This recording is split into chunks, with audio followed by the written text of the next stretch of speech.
I'm Angelo Castro III. Here are the headlines at this hour. Relief supplies of drinking water have started arriving in General Santos City following the powerful magnitude 7.8 earthquake of Sarangani. For the details, we have mobile journalist Daniel Dayao. Daniel, go ahead.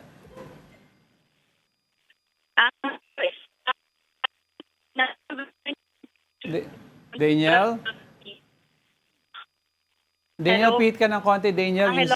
Yes, yung signal mo medyo malabo. Yes. Daniel? Medyo magulo yung signal, Daniel.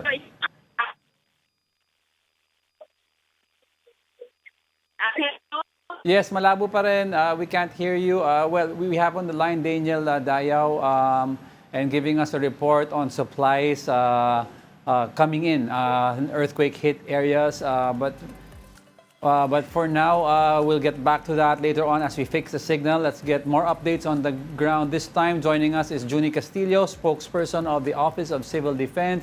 Magandang hapon po, spokes. Thank you for joining us. Magandang hapon, Angelo. Magandang hapon sa ating mga taga-pakinig at taga-panuan. Well, of course, sir, let's start off muna with yung casualty reports. No? Ano po ang update dito?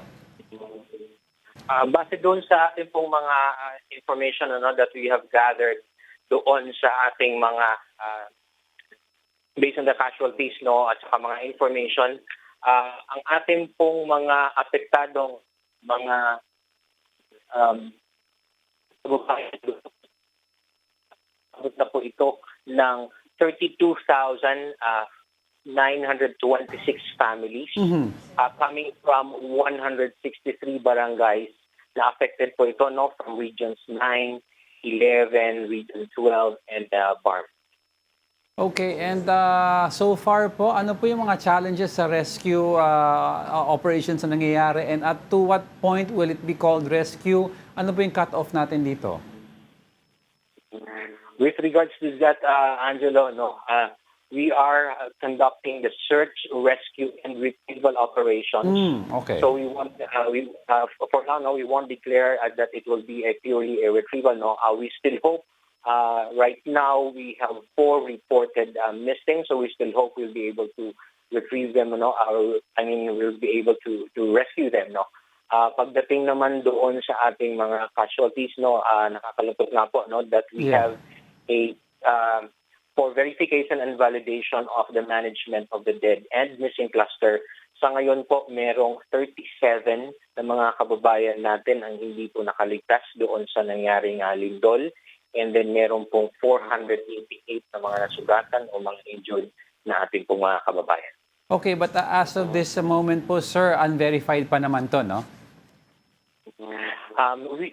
Meaning, Angelo, the management of the dead and missing cluster have these reports already, meaning identified. Most of them are identified. We just have to verify if the cause of the death is really directly related to the earthquake. And so far, sir, kasi I understand madaming aftershocks na nangyayari. How does this pose a risk to the rescuers? That's right, Angelo.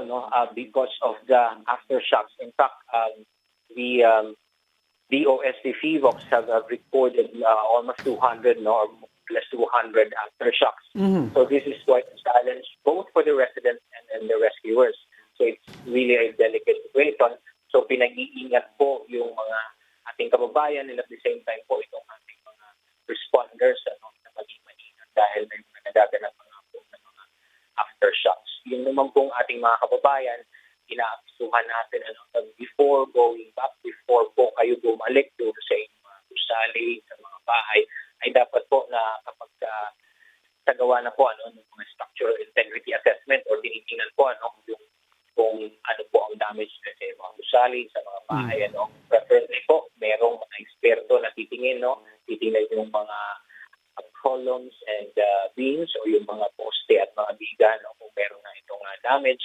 So kung hindi naman po kaya, ay humingi po ng tulong doon sa mga local na mga engineers, local DRM workers o sa barangay para at least ma-assist po para dito sa assessment doon sa mga gusali bago po bumalik.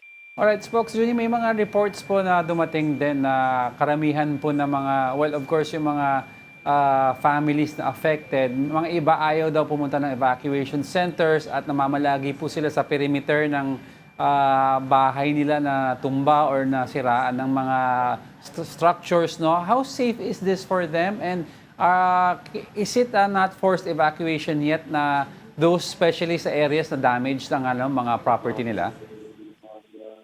Doon na, Angelo, sa mga kababayan na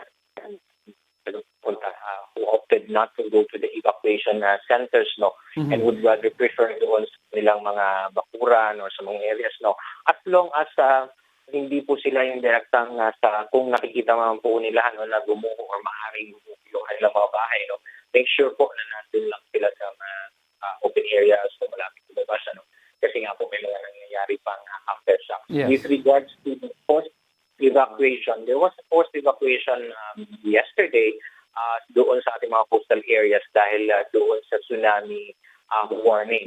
Although ibinaba rin ito ng DOST Box noong bandang alas 3 ng hapon kahapon.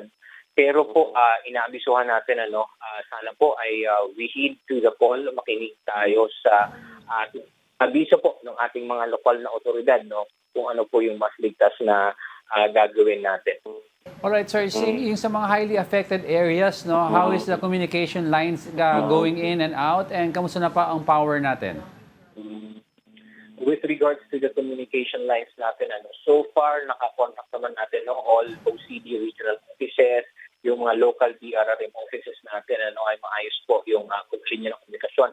Pero there are some areas po na yung mga signal po for the general public ay wala, no? So through the emergency telecommunications cluster na pinamumunuan po ng Department of Information and Communications Technology or DICT ay yung iba po may mga nakadeploy na and then maglalagay pa po, no, yung mga facilities, no, for our general public to be able to charge at makapag po no, may mga kamag-anak para sabihin at may paalam ng kanilang sitwasyon doon. Alright.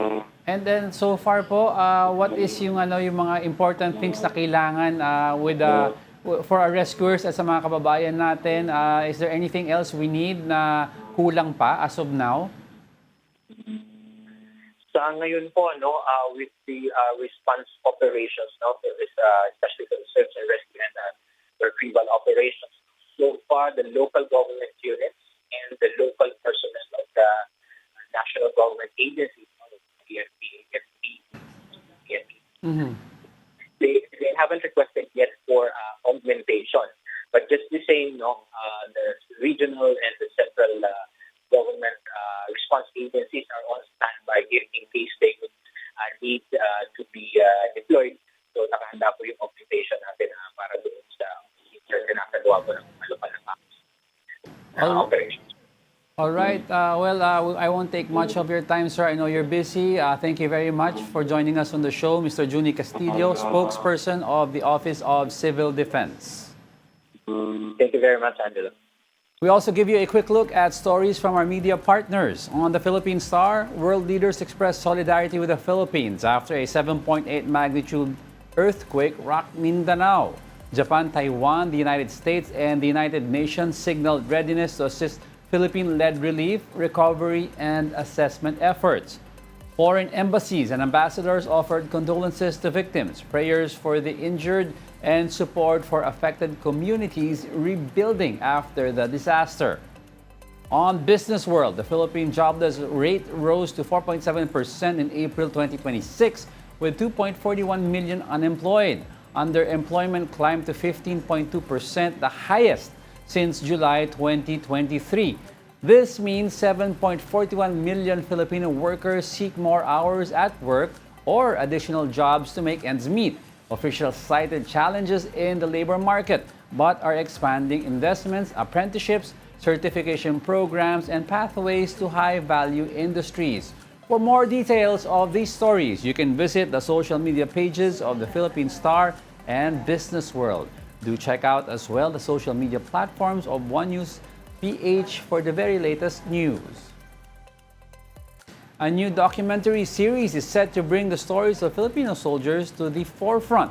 Mobile journalist Jazz Paredes tells us more. Second Lieutenant Mateo Guidicelli continues to prove that patriotism goes beyond words. Apart from being a Philippine Army reservist, he has consistently demonstrated his commitment to serving the country. Now, Mateo embarks on another significant mission, bridging the world of public influence and public service. This advocacy started approximately 7 years ago when I joined the Philippine Army and I went through the Scout Ranger orientation course.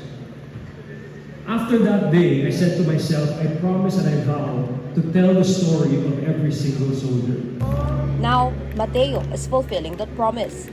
In a ceremonial partnership signing, Mateo, Signal, and the Armed Forces of the Philippines formalized a collaboration that aims to bring the stories of Filipino soldiers to a wider audience. The agreement paves the way for the launch of Patriots, a documentary series that brings viewers closer to the real-life experiences of the men and women of the AFP. Patriots with Mateo Guidicelli is a first-of-its-kind docu-anthology series that shines a light on the courage, sacrifice, duty, and heroism of Filipino soldiers. Present during the signing ceremony were MQuest Holdings President Victorico P. Vargas and AFP Chief of Staff General Romeo S. Bronner Jr. Why did we do this? It's good timing. I think it's good timing that we show our fellow Filipinos unheard of heroes, people who die for the country, heroes that make us proud, heroes that we don't know, and their stories to uplift the current situation and to see what real love for country is. We have a very rich military history. We have a very rich military heritage. And sayang naman kung hindi natin maipamahagi, lalong-lalo na po sa mga kabataan. During a preview of the series teaser, several AFP personnel were featured, including Major Juliza May Beran, Colonel Andrew Bacala, Sergeant Antonino Basa, Captain Earl Jun Atuch, Major Jerome Hacuba, Colonel Francel Margaret Padilla, Major Bala Tamayo, Major Gestoni Labarosa, and General Alberto Macairol. Each story highlights their grit, determination, and sacrifices as they dedicate their lives to defending the country's sovereignty and protecting the Filipino people. The teaser is awesome, it's cool, very emotional, but I'm looking forward to see a lot of them and telling more stories and doing more, kumbaga. Kasi marami pa mga kwento na kailangan sabihin at sana padaan-dahan magagawa natin. General Browner said, sana isang bata will say, "Uy, pa, ma, gusto kong mag-sundalo." Mateo also looks forward to featuring more AFP personnel in future episodes, including pilots, combat medics, doctors, and engineers. Patriots with Mateo Guidicelli will premiere on June 13 at 6 p.m. exclusively on One News. Kapatid Jas Paredes, we are One News.